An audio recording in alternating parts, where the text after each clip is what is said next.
মা কেন এত দামি জানে না সকলে বলো জানতো যদি পরে তো দেখে কোরআন হাদিস খুলে একটি হজের সওয়াব মিলে একটি হজের সওয়াব মিলে মাকে একবার দেখিলে মা কেন এত দামি জানে না সকলে বলো মা কেন এত দামি জানে না সকলে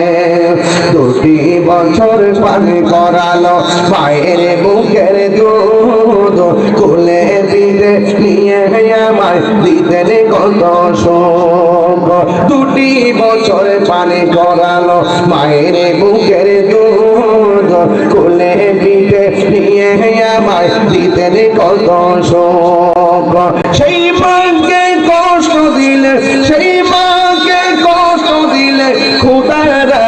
সকলে মা কেন এত দামি জানে না সকলে বলো মা কেন এত দামি জানে না সকলে মায়ের প্রসবের কালে কত কষ্ট পাই বেহুশ হইয়া পরে মায়ের আপন বিছানায় মায়ের প্রসবের কালে কত কষ্ট পাই বেহুশ হইয়া পরে মায়ের আপন বিছানায় সন্তানের নিয়া কুলে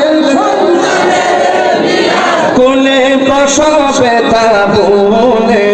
মা কেন এত দামি জানে না সকলে বলো মা কেন এত দামি জানে না সকলে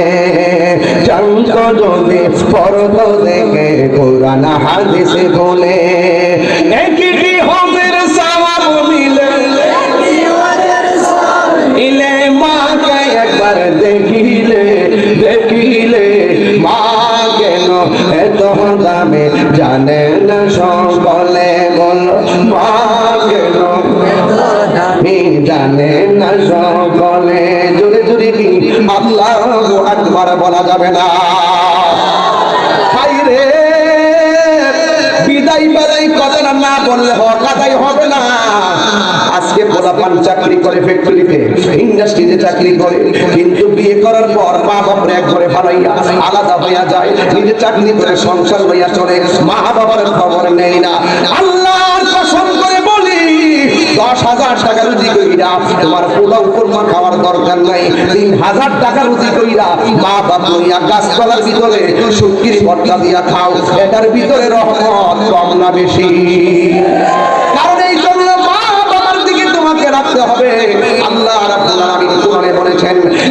ইম্মা ইয়াবলুগান্না ইনদাকাল কিবারা আহাদুহুমা আও কিলাহুমা ওয়ালা তানহারহুমা ওয়া কুল লাহুমা কওলান কারীমা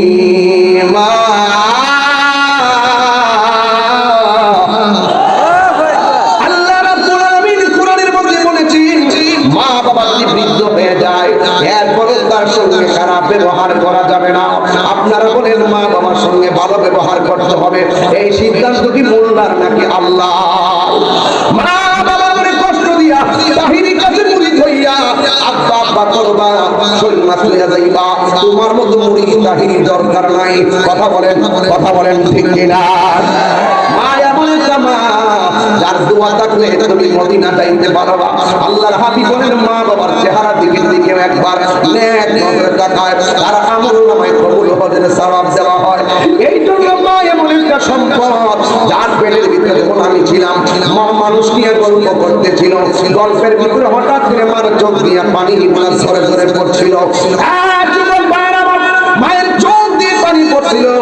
এই কথাগুলো আমার মার জন্য বলতেছি আমি শুনছি ভিতরে মা বোনরা আছে মা বোনরা বড় খুশি হবে যে আমাদের কষ্টের কথা কাহিনী হুজুর আমার সন্তানদেরকে করে গেছে কারণ মা কিন্তু এই কষ্টের কথা পোলা পারলে বুঝাইলেও বুঝে না কিন্তু হুজুররা বুঝাইলে ওই ছেলেরা বুঝতে পারে এই জন্য মা কিন্তু চোখের পানি ফেলে কাঁদলে কাঁদলে কি করে শোনো মা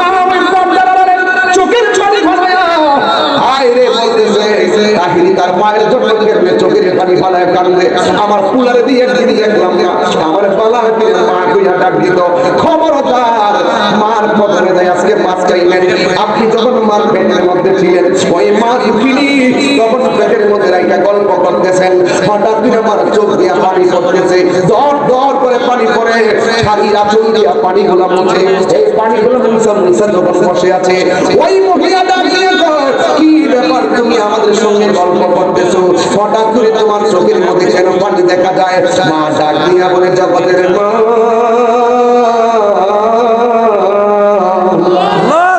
আমার চোখের মধ্যে পানি কেন জানো নি? তোমরা কি জানো না আমি 8 মাসের গর্ভবতী? আমি তোমাদের সঙ্গে যখন গল্প করতেছিলাম সময়টা টাইম পাস করার জন্য, কিন্তু কথা বলার সময় হঠাৎ করে আমার জাদুমণি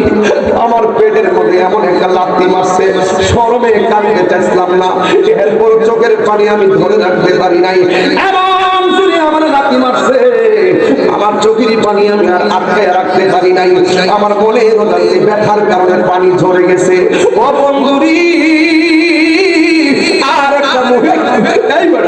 আরেকটা মহিলা ডাক দিয়ে কয়, তোমার চোখ দিয়ে পানি পড়তেছে ভালো কথা, কিন্তু আমি দেখতেছি তোমার মুখের মধ্যে মুচকি মুচকি হাসি দেখা যায়, একই টাইমে চোখের মধ্যে পানি, আবার একই টাইমের মধ্যে তোমার মুখের মধ্যে মুচকি হাসি, কারণটা কি? তখন মা ওই দিন মানুষকে বলছিল, আমার পেটের ভিতরে বাচ্চা আমার যখন লাথি মারছে আমি ব্যথা সহ্য করতে পারি নাই, এই জন্য আমি কেঁদে দিয়েছি, আর আমার পেটের ভিতরে বাচ্চা, কিন্তু আমি হাসি কেন জানো নি? আমার জাদুমণি আমার লাথি মারলো, আমার পোলাটা তো আমার পেটের ভিতরে জিন্দা আছে, জেতা আছে, মরা না, ভবিষ্যতে আমার জাদুমণির চেহারা আমি দেখতে পারবো, যাকে দেখলে আমার হাজার ব্যথা পানি হয়ে যাবে। ঈশ্বর সে ভালোবাসে